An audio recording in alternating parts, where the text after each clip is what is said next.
Mesopotâmia, a terra entre rios.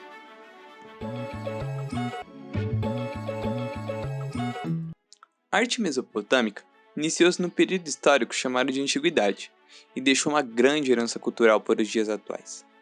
Legados que vieram de uma população que ocuparam o norte da África e a Ásia.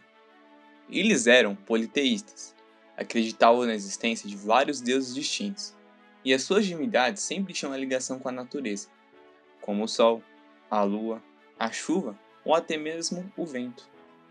A região Mesopotâmia é esquematicamente dividida em Alta Mesopotâmia, uma parte montanhosa e não muito fértil, e Baixa Mesopotâmia, região centro e do sul do vale.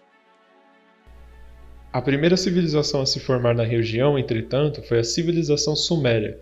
A cidade de Uruk, a primeira cidade do mundo, começou a prosperar na região da Mesopotâmia por volta de 4000 a.C.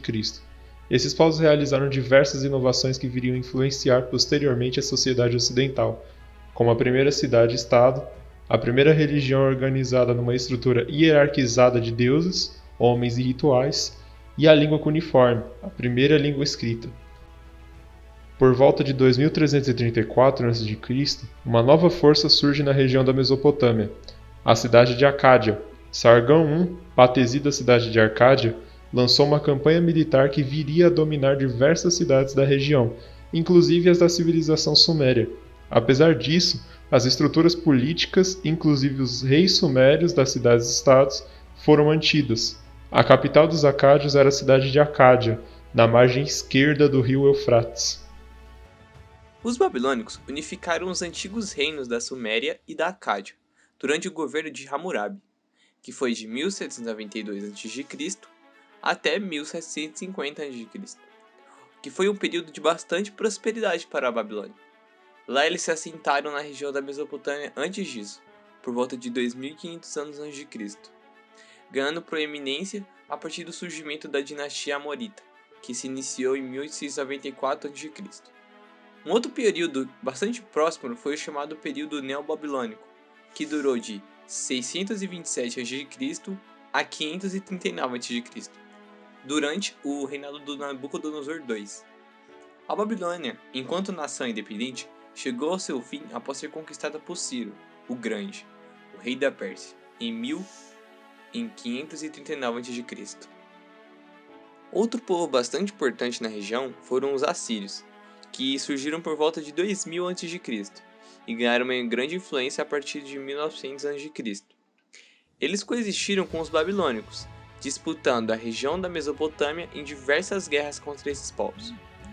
A principal cidade-estado assíria é Assur, que recebeu o nome de um deus. O auge do Império Assírio foi durante o período chamado Neo-Assírio, que foi de 883 a.C.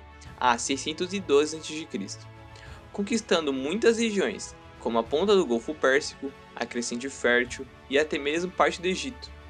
O Império Assírio começou a entrar em declínio a partir de uma série de revoltas internas, que resultaram na emancipação dos povos dominados e, consequentemente, em seu colapso por volta de 612 a.C.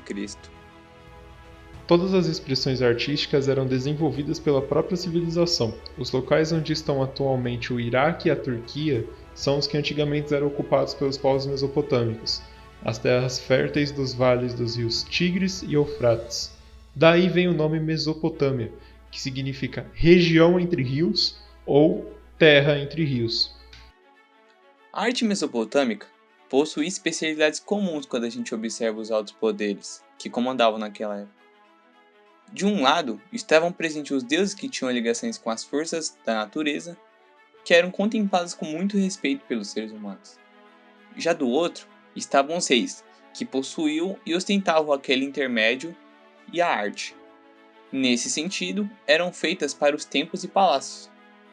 As maiores peculiaridades que se encontram refletidas nessas manifestações artísticas são a história, política, religião, as forças da natureza e as várias realizações que ocorreram dos persas.